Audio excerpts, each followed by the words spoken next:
So we've just received one of the most boring ban lists of all time. Multi-Faker, Unicore, and Ulti Kanahawk all came to 3, which has no effect on the power level of any of the decks in the format, except for the ones that they're actually locked into. So today I'm going to discuss the PPG ban list implemented following the release of the Konami ban list, and whether or not it was a good idea, a bad idea, or if it could have been done better. Welcome to the Legacy Crusaders YouTube channel. My name is Benji, and normally we do how to plays and ruling videos, occasionally deck profiles, some live duels. If you enjoyed this discussion, make sure you click the like button and subscribe to the channel to be alerted when our next video goes live.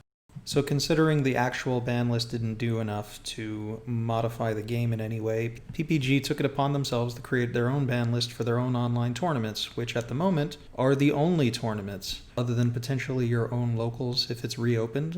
We are currently in quarantine, so there's a good chance that you might not be able to play local Yu-Gi-Oh! So you might have to play online. So you have PPGs and the LCS from Luxury Gaming, and those are your options for online play. Maybe your locals is running an online tournament of their own, but the biggest money-making tournaments currently are the LCS and the PPG. And some players are unhappy with what they've done because they've created their own format, so technically it is not real Yu-Gi-Oh! And people don't care about non-real Yu-Gi-Oh! I myself do not care about not real Yu-Gi-Oh! So what did they do that people seem to be against? Well, Block Dragon and Crystron Halki-Fibrax were forbidden, and they limited Elixir of the Scarlet Sanguine. All of this is just to reduce the power levels of Adamancipator and Eldritch, at the same time removing Crystron Halki-Fibrax as some sort of generic playable engine from every deck in the game. So what this does is that every deck can't just play Halki-Fibrax into Herald plus Borreload Savage Dragon or into True King of All Calamities, which of course would make the format a little bit more interesting. You would have to rely more on your engine rather than these easy one-card combos into Halki-Fibrax. If you really want to play Auroradon, you still can. You just have to make an effort to get into that. So I do and do not agree with this ban list. I actually believe that they should have made a ban list, but I don't think they should have made it yet, and I don't think the cards that they hit were correct. So what I mean by that is recently more interesting decks have started making it into the top cut. There's been some Invoke decks that have been making it in, and there have also been some Sky Striker decks and Salamangreat. So the format's loosening up a little bit. I'm not saying it's drastic, but because they're starting to get in, I think another week or two would have been a good experiment to see how loosened up the format has become before dropping this ban list. So that's the first thing. I think they should have waited.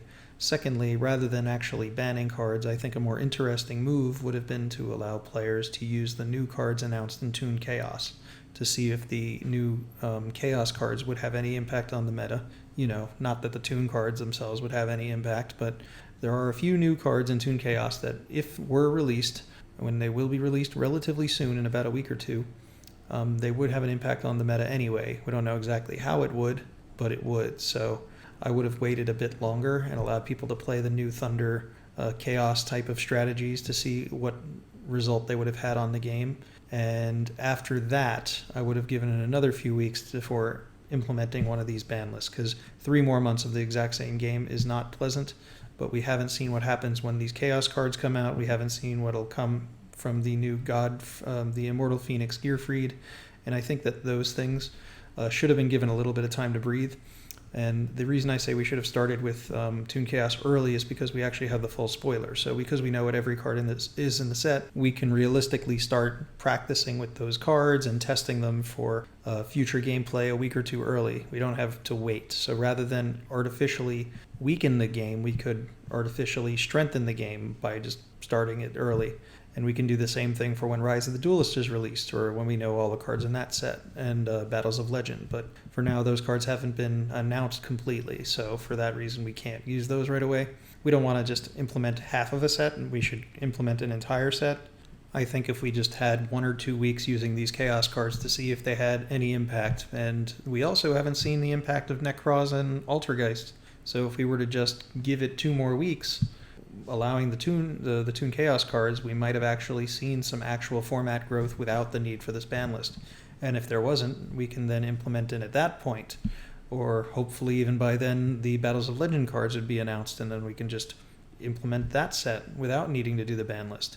because the moment you change this ban list, there are a lot of players who no longer care about your format and they aren't really going to want to participate in your tournaments. Most of the people who've, not shown any interest in this new ban list are not the players who play in the PPG tournaments anyway. Those players want to play in real Yu-Gi-Oh! When they get back to the real world, and they want to keep seeing advancements of the current format. And I don't blame them for that, but at the same time, the players who are playing in these formats are really bored, and I don't blame them for not wanting to deal with it anymore.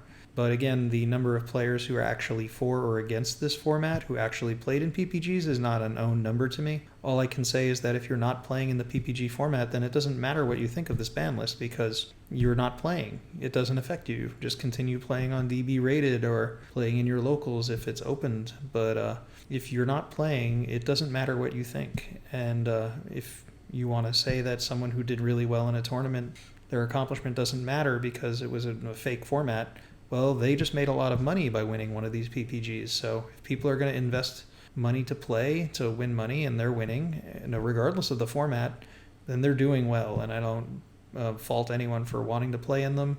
I do think that it's going to be hard to convince players to play in a fake format, but I'm sure the players who are already playing just want to play and just want to make money by winning these big events. And most of the players who do play in these events are good players. They're good.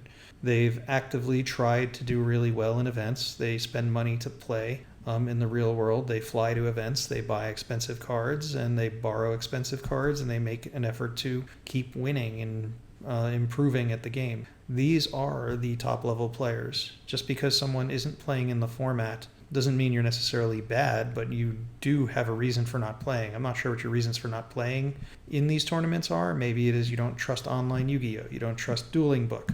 But a lot of cases it's just people who aren't confident putting up money to not get anything for their entry. Because in a Konami sanctioned event, you spend $20, you get $20 in packs.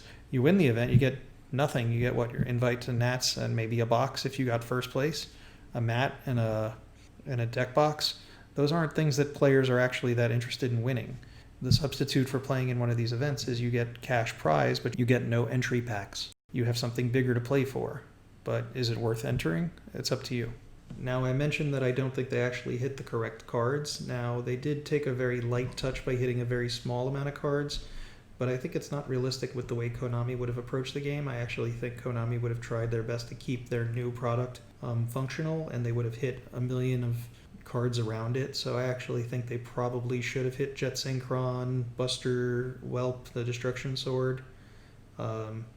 Cards that are new that they're not currently selling. And it's not because it matters to us, we're playing it online Yu-Gi-Oh!, but it would be more realistic to assume that these brand new cards weren't going to get hit right away after players just got them. So it would have still been something new, but I actually think we should have gone at least closer to what Konami would have done themselves if they were actually willing to make a hit. Let me know in the comments what you think of the PPG ban list and whether or not you think it's real or fake Yu-Gi-Oh! Would you watch the PPG events with this format? Because that's what you're going to have to at this point. I guess that's the biggest risk that the PPG company is doing, whether people want to watch their streams or enter their tournaments. And at the moment, they're the only one actively really streaming. So, I mean, we'll see if their numbers increase or decrease based on this, but I'm honestly expecting it to stay the same.